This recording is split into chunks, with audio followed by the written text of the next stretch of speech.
বা অনুপস্থিত থাকলে তার ব্যাপারে গীবত করে যে দোষ ছড়িয়ে দেয় সেটাকে লুমাজা বলা হয়েছে।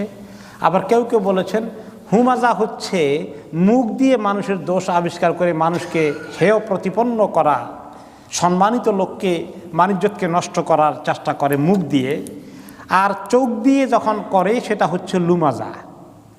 চোখ দিয়েও মানুষের মাঝে মধ্যে করে কি না?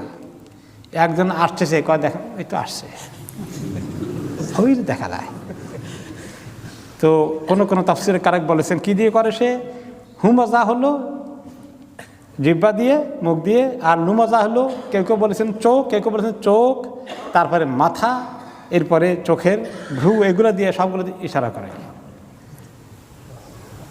এগুলা আমরাও তো মাঝে মধ্যে বাই মিস্টেক করে ফেলি, খেয়াল করি না, এরকম করে ফেলি আমরা।